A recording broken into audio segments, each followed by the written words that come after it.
Thanks for joining me on the B-flat Jazz Blues workshop number 2. This is an in-depth lesson on soloing. Let's get started. This is actually part 2. I know some of you were not in part 1. It looks like there's a good turnout today, more so maybe even than the first one. You guys are all into soloing. The first one covered really the foundation of it all, so that's why I felt like it was important to send you all those videos for the first one. So if you can watch those at your leisure, okay, at the part 1, I call it. That goes over the basic chord progressions, the movements, and some basic soloing ideas. I extended it into today's session primarily for soloing, so we'll talk about that. But let me see if you guys have any questions. Welcome everybody again.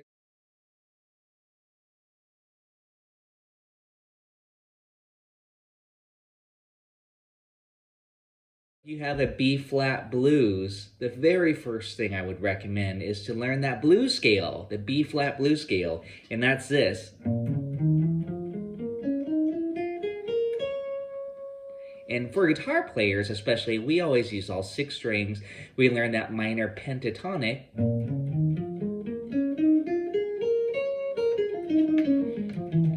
And then I added in a little blues lick there. In these etudes, I did throw plenty of that in because, again, I think that's very important because that's what the blues is all about. And when I say get bluesy, you know, that's what I'm referring to. It's just unleash those blues licks, you know, even on the jazz standards. And that's why we're jazzing up the blues. But hopefully you throw that into playing standards as well. That means all the things you are, summertime, whatever. I can't give you anything but love, exactly like you, all of me. You can always get bluesy, and we want to have that at your disposal. Why is B-flat blues so popular in jazz? For horn players, trumpet players, saxophone players, so that's primarily the key that they play in. It's the most popular. F blues is popular for piano, the most popular. For guitar players, probably the E blues, if you all know what I'm saying. Just, you know, just your typical E blues. That's definitely the most popular key for guitar players. So if this is definitely applied to jazz today, if you are gonna, you know, play with horn players, especially a B-flat blues. But C blues is also very popular. So I always recommend learn Duke Ellington's C Jam Blues. That's probably one of the most popular ones to play, and it's one of the most easiest melodies too. It's just essentially 2 notes. Hey, so let me get back to the basics here. What I would think, and what I hope you already know if you don't know, but you know, again, I sent it out on that worksheet, the B-flat blues soloing ideas. So again, B-flat blues scale, this. And notice I'm just playing it on the 6th fret, right on my B flat here.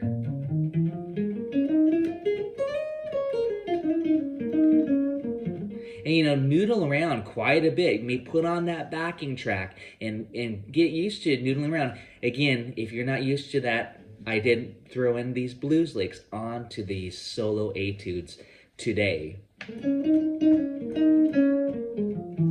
I'm just gonna noodle a little bit.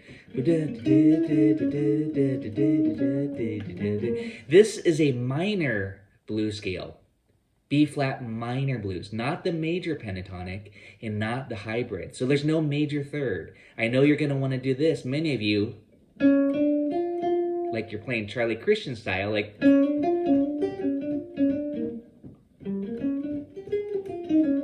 But I'm not playing the major third. That's a separate scale. That's the major pentatonic or the major blues, a hybrid. But please, that's the first place to start. So the other scale is the major pentatonic, and that's the scale.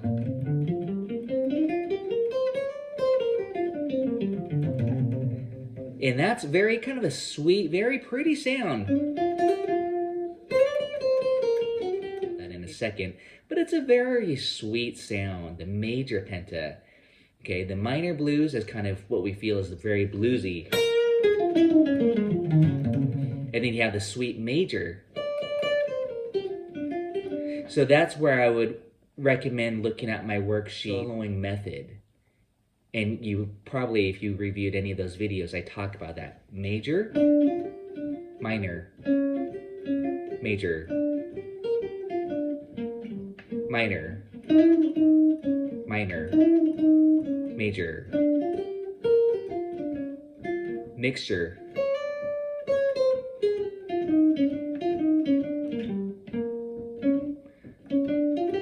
major, minor, major, minor, major. So I'm toggling back and forth. 1 bar on major, if I'm doing the quick change, 1 bar on minor, 2 bars on major. So the formula, there is a formula. On the B flat chord, on the 1 chord, you play major pentatonic.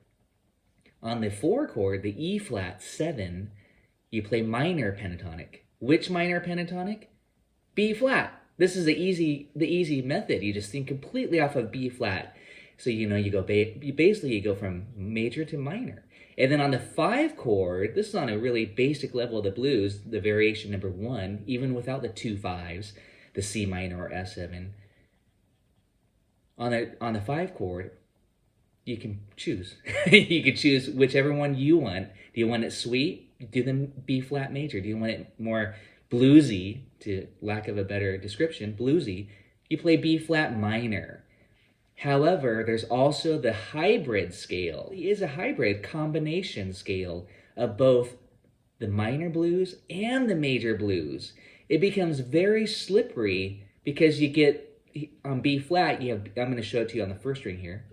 You have B flat, you have the 2, you have the flat 3, you have the 3, you have the 4, you have the flat 5 or sharp 4, and you have the 5, you have the 6. You have all those notes. It gets kind of really chromatic-y.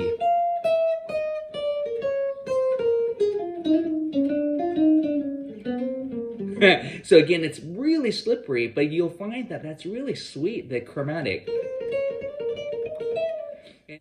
But that's called the hybrid combo scale. That's my nickname for that scale.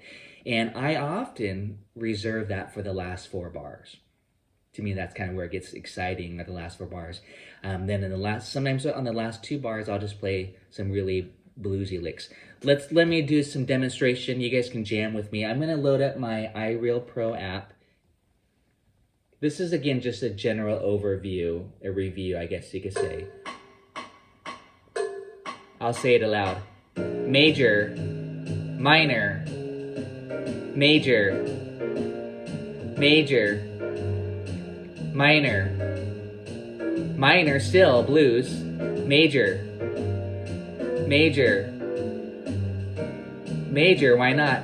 This is what you could choose, maybe minor here. And then back to the top, major blues, major pentatonic, minor right here. That's the quick change. Minor,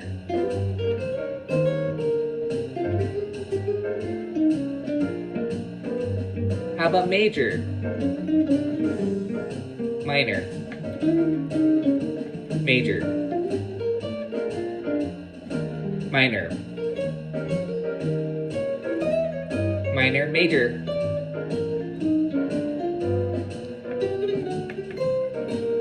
I want to play the changes a little bit. I'll keep it really simple.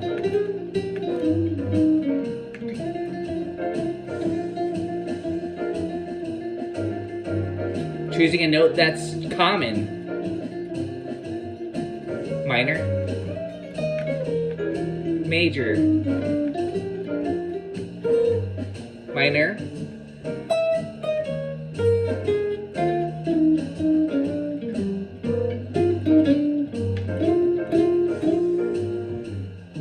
again, that's just a quick demonstration of keeping it very simple, major and minor, but we're going to see this in my solo etudes with exact specific phrases and licks as well.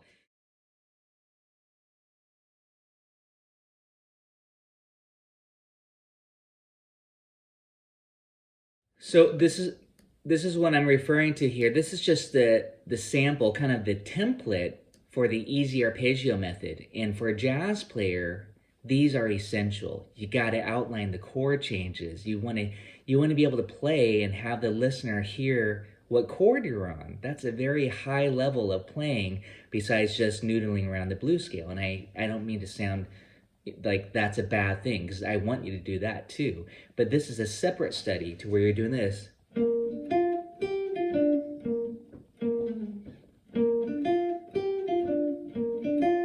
E flat,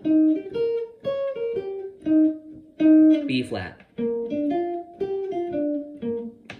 F,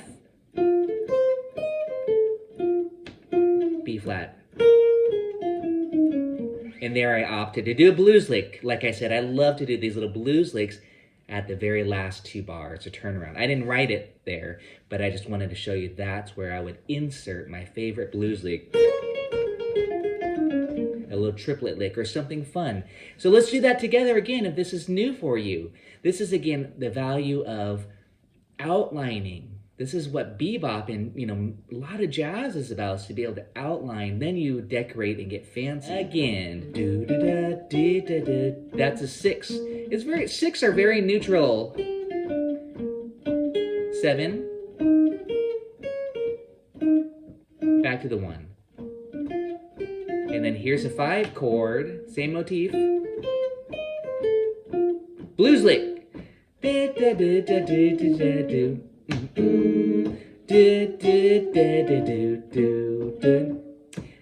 I'm just changing my direction. E flat. Mess around with it. F. Blues lick.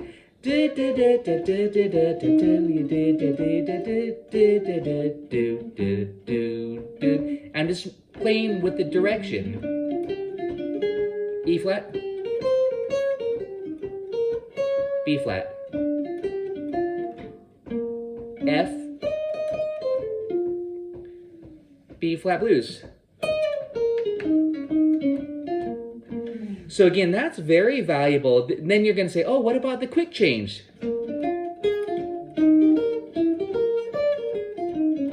And then you start to put in an E flat 7 chord here, E dim here, B flat. Then you put a 2-5, E flat, diminish, B flat. Then you're starting to follow the changes. So I'm gonna, and I didn't. I'm going to have these face value exercises for the other variations too, because I feel like that's important. But I hope you all get the concept of it. And if you don't know your easy arpeggios, if I said C minor 7, please work on that. I have those worksheets. If you need it, let me know. It's easy arpeggios. It's just 1 octave. But what's required is that you know your formulas and that you can play major 7, major 6, major 7. This is on B flat, major 7, dominant 7, major 6. As I mentioned, the 6th sound is very nice in the old school of swing playing. Okay, and then what else is there? Minor 6, or minor 7, minor 6, diminished 7. Even half diminished. Okay, so that's very important, is that you know those chord, that you can outline, is a good word, arpeggiate those chords, okay? Chords. Now I'm just going to briefly talk about chord soloing. And I know many of you love chords. I know I do. B flat 7, B flat 7, B flat 7, B flat 7. Learn your inversions on the top 4 string. Really simple.